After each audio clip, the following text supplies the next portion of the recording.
Hello. Hello. Hi. Thank you for joining. Oh, you have your mug. Sorry. That's our branded mug. Very organic. Yeah, infatti. So thank you. I was just saying that yeah, today I have Matt as a guest. That is the person I think, oh, one of the person you will tell me behind ErrantScience. So I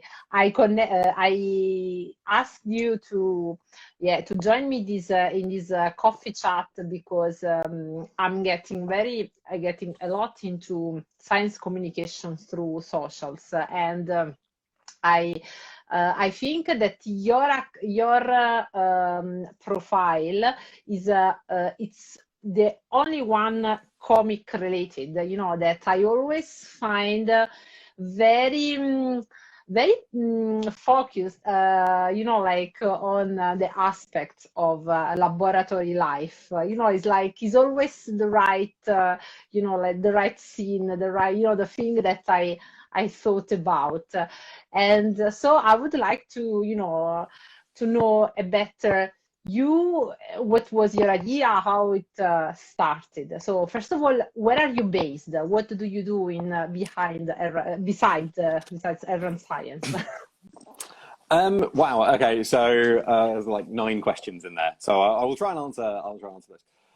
So I'm based in the UK. I'm based in a place called Hampshire, Okay. in the UK, and until relatively recently, I was a full-time postdoc researcher, Okay. specializing in diagnostics. So I specialized Mm. in detecting stuff, most diagnostics with fiber optics. So I have a biochemistry degree, and then I have like a PhD in fiber optic sensors. And so that was my kind of research job.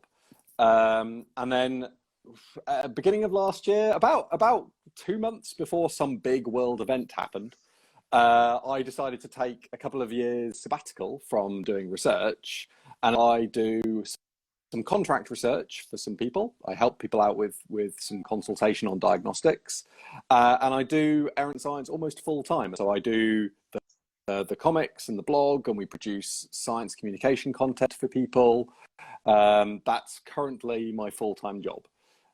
I have 2 fantastic kids who are aged 11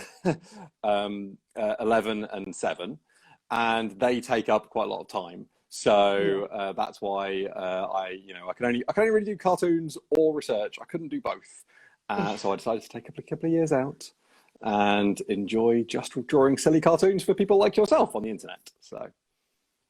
I see, I see. Yeah, I do. I completely get. Like I think when already research is quite demanding, when you associate another full-time project, and you have also a family with small kids. Also me, for example, with Science.manuela, I have to be, I have to understand what I can do and what not. I have a toddler son that now is at the nursery, so that's why the silence. But I totally get it. And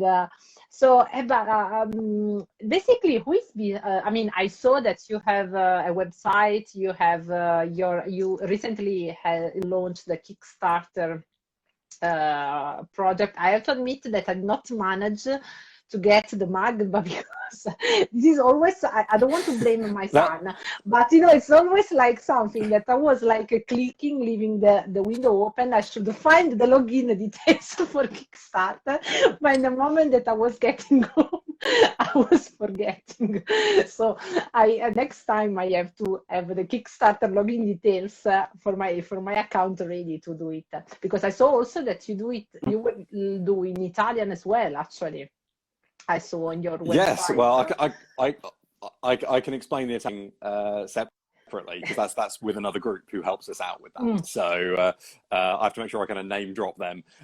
If you missed the mug, Manuela, we'll talk off camera and we'll see what we can sort out. But Okay, no, don't worry. Yeah, fine. So you asked who was behind science. So it's probably better to do like the history of ErrantScience. So it started, I suppose, back in about 2015. I'd just finished my PhD. I was waiting for my viva, so I kind of handed in my thesis, and I just started my first postdoc position. And I kind of went to my boss and said, hey, there's this thing called Twitter and the internet. And I think it would be really good if we would talk about our work on the internet. And then other people will know about what we do. And I said that there are grants to help us with this. And there's like, you know, sharing what we do will mean that, you know, people will understand us better. We might get more grants. And he was like, okay, I've heard of the internet. You can try that. So I started like a little departmental blog, just a blog about my department at the time. I wrote 90% of it, but some of my colleagues wrote a couple of articles as well. I have no idea. You might be able to Google it, but a friend of mine did a brilliant article on the science and the optics of Christmas. So why snow is fascinatingly white and things like that. So there was some really good stuff. You know, it had some advantages. We got some funding off the back of it. It was really good, but the sort of it could only go so far as a departmental blog, and the department kind of didn't really want to put too much into it. So it was kind of carrying on, but I wanted to do something more. So I sort of spun it out. I kind of created a little separate website, and I called it ErrantScience because I am terrible at names. So that was where, you know, I decided to then start writing stuff. Well, the thing that I wanted to know when I was a bachelor student, when I was an undergrad, was what doing research was like. I didn't really know what research was like when I was 16, going through 24. I kind of had seen, like, people would explain it. We'd had people come and do talks, but I kind of like, what did you do every day? So I thought, what I want to write is I want to write about life in the lab, not just sort of like, oh, here's a paper I wrote, or here's an amazing discovery, but here's some stuff I broke. It was really expensive. here's some stuff that I had to order 3 times because I kept ordering the wrong thing. And it's not just sharing the bad stuff, it's just sharing stuff, life. I started writing that, and they were about sort of like 1,000 words a week, and people were kind of enjoying them. And I used to try and find like photographs from around the lab of things to include with those articles. And then I started drawing. I can't remember why. I think it was a colleague of mine. Like, me and them were having like a sort of doodle war. We were just doodling little stick figures across the desk to each other. And so I thought, oh, I did one that fitted with what I wrote. So I kind of took a photograph of it. And then I like used Photoshop, or some rubbish version of Photoshop, to take out the background, and it went up as a little stick figure. And then the next week I thought, well, I could just do another one of those again. Like, drew another one. And then that kind of carried on. From then on, every article had like a little comic. And then I'd say about 2 years, we started producing more comics than we were producing articles. And so ErrantScience, I think, now has become far more about the comics than it's become about the articles. I try not to look too much at our viewer figures, but the 1,000 words I write every now and again don't get anything like the number of people reading them that a tiny little square comic on Instagram gets. So, you know, we now mostly make comics. So to start with, it was just me. And then a couple of years ago, a friend of mine came on board to help out. So her name is Michelle Reeve. She lives over in Norwich, and she's kind of like a psychoms expert, but she works as a science website editor at the moment. And she came on to kind of write some articles herself, to lend a different voice to the sort of the journey through research and through PhD life as well. And she manages and runs most of our social medias. So I draw all the stuff and I write most of the content now. I put it into a big Dropbox, and then Michelle, cool things happen, and it appears all over everyone's social media with the right hashtags and in the right ways. And occasionally I get the cartoons back with little notes saying, you've spelt these 6 things wrong, and it was only 1 sentence. So, you know, things like that. So Michelle and I do it as sort of like an equal partnership, but we have 2 kind of very different roles. And yeah, we've been running it. And then this year, like I said, we've been running it full time. We're doing things like the Kickstarter. We help other academics share their work. So we've done custom cartoons for people who really love their PhD work and want a cartoon of their PhD. So I've drawn them a cartoon for their PhD that's gone in their thesis. And then we've done events where we've gone to conferences and we've done something called live cartooning, which is where we'll cartoon the talks during the day. And we've done those online. So we've done it with Royal Society of Chemistry in the UK. We've done it with them for a couple of years. And we produce about 20 cartoons in a day. It's a very long day for me. And they'll all be about different chemistry papers and posters that are being presented that day. And all of it is, like you said, it's all about trying to get people to understand a bit more about research, but also trying to get a broader audience for the content that researchers have. So a researcher has invented a way of smelling very small amounts of methane in large air spaces. Well, how can we communicate that to the public in a way that perhaps it shows the value of that research? And that's the kind of thing we like to try and do. Yeah, I get it. But a technical question about the contents of your comics. That, as you say, at least the feeling that I have, maybe because I knew your account, I knew ErrantScience through Instagram, so I did not arrive through the articles, if I have to say. So I think that for sure the comics is coming more catchy at the moment. But how do you, about the scenes that you make, besides the collaborations that for sure, I mean, the collaborators can ask you specific things, but, how can you be always, on the right, topic? Do you interact, for example, with your collaborator, Michelle, about the contents, or you talk anyway with your friends or colleagues, postdocs, PhDs? I mean, there is a bit of brainstorming, or it's just based on your experience, personal experience, funny situations that you saw in the lab?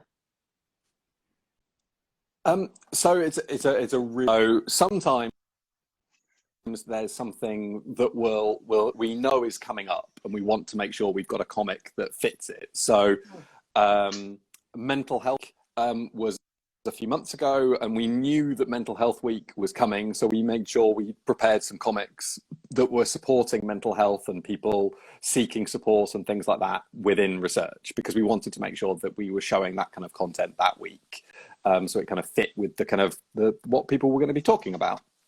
Other times we might see a news story, or we might see that something's trending and draw comics specifically to that, but not that often. We don't, I mean, I don't do political comics. Yeah, of course. I've done a few, but generally do responsive stuff. So we've slightly changed at the moment, because now, thanks to the way Instagram is and the way Twitter is, it's not just about putting out a pretty comic. You also have Instagram stories. And using Instagram stories helps the main Instagram. So we now do, Instagram stories are much more something I will draw that day to go out like that minute. So the second I'm done drawing it, I press publish straight out. And the Instagram stories are almost always related to things that are happening, things that are trending. If there isn't anything trending, something I might have just seen on Twitter or something like that. But I try and keep them always current, because I kind of feel like that's the idea of Instagram stories. They're meant to be kind of immediate. Yeah. Whereas the main comic, some of them I might see something on Instagram or on Twitter that inspires me to write a comic. For example, I was reading my Twitter feed, and a scientist that I have started following recently was really excited that they just got like a new trolley for their microscopes to sit on. And I remember when I was in the lab, I once got given a trolley to kind of put some of my equipment on, and it's weird to say it, but I was genuinely excited about getting a new trolley to put my equipment on. So I thought that was like, that was worth a cartoon, because that clearly I'm not alone in thinking trolleys are quite exciting. That was a case of, I saw that, I drew a cartoon, and I think then a week later or something, it got published, because that we eventually kind of got down the scheduling system, I suppose. So when they're published is a bit more variable, but the content, like I said, it comes from reading my Twitter feed. It comes from reading, like looking at Instagram and kind of people that I might follow. It does come a little bit from what has happened to me in the past, back when I did work in the lab. A few of them are based on stories that I've been told by people who have worked in the labs, in labs other than myself. And then the other thing we've got a bit more recently is people have messaged us and said, hey, I think this would be really funny. Can you do this? And generally speaking, we just kind of do them. So, you know, they're normally right. The thing that they're telling us normally is pretty funny. So we will cartoon stuff that people message us. We're not promising to cartoon everything people message us. No, But, let's not say that. Don't ask everything. but we do get stuff, and we do just kind of go, yeah, all right, that'll be funny. And we'll quickly sketch it. Okay. On the rare occasion I've kind of got writer's block, I will ask my kids what I should cartoon. And if there's one thing that produces the weirdest ideas, it's children, because I'll say, like, could you give me like a theme of something to do today? And my daughter will kind of look kind of confused for a minute and kind of go, a twisty tree made of gumdrops. It's like, right, thanks, okay. And I'll have to try and come up with something that kind of fits that. But it's fun. It kind of adds a bit more kind of challenge to it. It's a different point of view. Yeah, definitely.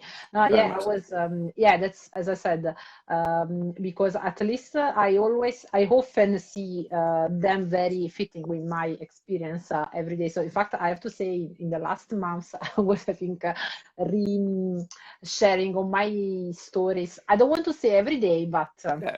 Almost. I am a very loyal follower. Thank you.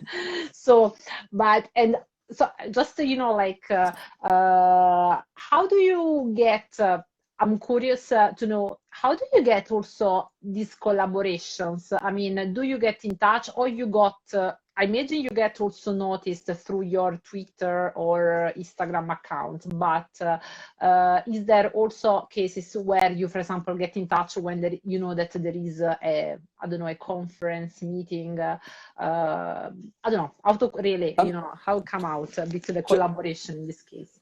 Yeah, so far we're popular enough we don't have to go and ask people generally. Okay. So it helps that obviously I worked in science for 16 years before taking a couple of years off. I know lots of people in the scientific industry, and I know lots of people in the science communication industry. And so I already knew a large number of people who wanted this kind of content. So we've not really had to kind of go out so much as they were already kind of friends we were talking to. In some cases, it was, you know, people have seen our work at, you know, we've gone and did a conference called EGU, which is a big geoscience conference in Europe. And that, like, doing live cartooning for a week for that conference, then obviously lots of people saw what we did and emailed us and said, hey, that was really fun. Could you come and do that for us? Okay. So it kind of, it's one thing creates another. And we did, we've done other live shows, a comedy show up in Edinburgh. We did a fringe show. And that also was a case where people saw us and said, hey, that was really funny. That was really good. Could you come and do a talk? Could you come and teach researchers about how to do social media or something like that? So it generally has been, people have seen us doing things, and more people have then asked us to do other things, which is very kind of, you know, it's very gratifying to know that people are enjoying the things that we do. You know, we've bid for work. We've been asked to kind of like, oh, could you put in a quote for this against other people and stuff. We've done work that way, but generally speaking, it's been, you know, try to get out to science communication events, do some things, and then, you know, it's expanded from there. I mean, what I tend to say to people starting in science communication is, it's really important to just start doing it yourself. If you want to help other people do it, show people the sort of thing that you can help them with. Go out and do communication, you know, tweets, share things, talk about stuff, explain stuff if you can.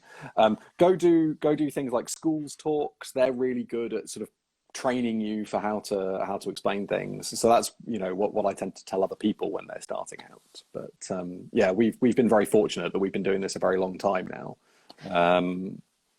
Yeah, yeah, and so yeah, of course, yeah. I mean, in this chat, you know, like that I have been doing in the last 2 weeks. So yeah, as you just said, a common advice for whoever want to get involved in science communications is like to practice, get involved in the things. I have to say that I don't know. Tell me also your opinion about that. At least based on my experience, also the practice don't on one side helps you to practice, but it also gives you more clarify your ideas about what you want to talk about, because I think in particular nowadays through the internet, through the social media, you see that there are a lot of different types of science communications. It's not only the event for the lay audience, that's most maybe the most common one, but there are yeah also science communication, for example, as you're doing, that have different types of targets. You know, people that, you know, maybe outside academia that want to know a bit about our life in the lab, but also people that stay in the lab and they want to, you know, like have that feeling to share, I think, you know, experiences. So I think it's also good to understand what you want to say. So what is you know, you have that let's say something you know, that the input to say, okay, I want to communicate, I want to share about the science world, but what I really want to share, and which is really the target. Yeah, I think so. There's two things. One is, I think when I started doing science communication, I didn't really know what I wanted to share necessarily. I knew what I enjoyed sharing, and I thought I knew what I wanted to share a little bit, but it wasn't until I kind of was doing it over and over again that I kind of found my voice a little bit. Yeah. I think, you know, at the beginning, I wasn't able to target things that well as a science communicator more generally. As a scientist who is communicating their work, it's much easier. I know what I want to communicate. It's just about how and to what audience and things like that.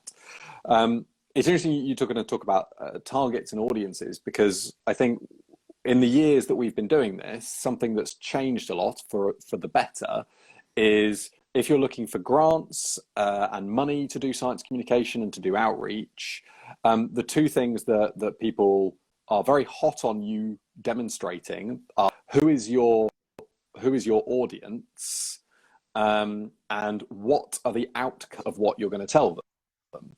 And I think, you know, back when I first started doing science communication, people sort of forgot those two quite a bit. The audience was everybody, and the outcomes were they'll know things, which was sort of that is not a good way of starting out and wanting to communicate something. When you communicate something, be it a cartoon or be it sort of like a talk for sort of the public or for school children, is, well, which members of the public are you talking to? Are you talking to people who have A-level or better science education, degree or better science education?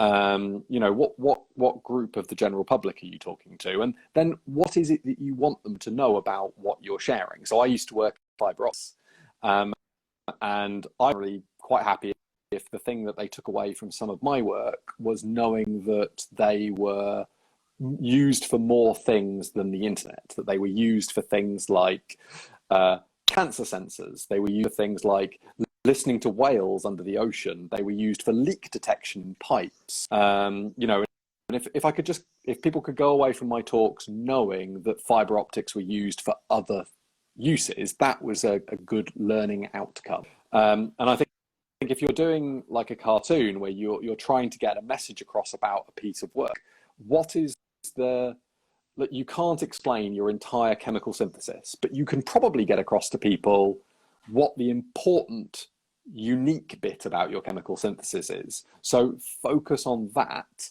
and explain that bit. Don't try to explain everything, because you'll lose people. And I think when I'm drawing comics, particularly, you know, not just, I guess, a bit about life as well, it's amazing how simple you can make a comic and still make a joke, because you're only making a joke about one thing, really. You're making a joke about trolleys, for example, to go back to that one I recently drew. And it's good to be focused on what you're trying to get across to somebody so that they can kind of enjoy it, or that they can understand that little piece of nugget of information. And you know, that's what I hope people, anyone working in science communication, is thinking: who am I talking to, and what exactly is it that I'm trying to say? This did you about, you know, like thinking about the topic, sorry, of science communication? Did you been involved in other projects before you started with your comics, or it's something that you in some way knew while working on the blog and on the comics? Not massively. So I think while during my PhD, I did outreach via schools. So I'd go into schools and share a little bit about the science that we did. And I did a few things where I'd go and help out on demos, or help out at sort of, there's something called the Big Bang Science Festival in the UK. I went and just helped there. Just, you know, I was just a helper for the day. Okay. And so that was the sort of little low stuff I was doing. And then, you know, with ErrantScience, you know, to start with, it was just me writing a blog article. And, you know, in the first month or two, it's, you know, me writing a blog article and 20 people reading it, 19 of which are probably my mum. And then over time, it kind of builds. And, you know, an article about building a Lego microscope. So that was incredibly popular. And so that kind of grew us a bit of an audience. And, you know, and as the audience grows, because you're kind of I was practicing writing and sharing stuff all the time, it kind of got better and better and better. So it was a very slow growth, really, into doing that. So you were adjusting. There's a long path. Yeah. Okay. So yeah. Oh, sorry. Yeah. So it seems like we talk to each other on top of each other, but because I think my voice comes a bit later. Sorry. So that's I not want to interrupt. But it's like you adjusted while you know, like you were carrying on the project, and you were, you know, building up your audience. Okay. Yeah. I think even if you just look at the comics, if you go like, I mean, it's not easy to do, but if you go onto our Twitter account, I think, and kind of scroll all the way back and look at the comics we made at the beginning and look at the comics we make now, like there are lots of subtle little changes. There's things we don't do that we used to do in every comic that we don't do now. And there are things, you know, you kind of have to constantly think and evaluate and kind of grow. You know, people change, science communication changes, and it's important to kind of learn new things and come up with, you know, see other people doing brilliant things as well, and try and kind of support what they're doing, and you know, make sure that, you know, you've got your distinct, but don't be afraid of, you know, looking at other people and, you know, saying, hey, they've got a distinct voice, you should definitely follow them as well, and support other people in the community and stuff like that. Yeah, and I think, I mean, looking at other people, it's quite, in some way, inspirational in some way, because you find also ways through which, you know, people communicate that you did not think about. I have to say, because me, for example, through the Instagram, my Instagram account that I did, it was there actually, but I did start to focus on it in last July. I think it helped me a lot to, you know, also to look at other accounts, you know, like to see a bit, follow a bit what the people are doing, because I don't know, maybe a bit like you, I suppose, because we are not that far in age. I mean, we are not people that started the unit at this moment, you know, like, so No. the world of science communication in all its ways, you know, either, you know, to learn about a subject, or, you know, communicate to people that are outside academia, something that is not part of my way to read about science. It's not my, you know, like I come really from the world of reading the book and not even having the smartphone or the computer open while studying. So, so for me, you know, I think it's very useful to have this window open on what other people do.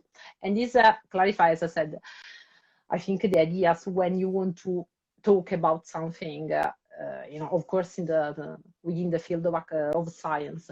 So, but thank you. So I think thank you very much for sharing your, you know, like to open, yeah, a window on your experience and on your path to, you know, become the errant science of of today.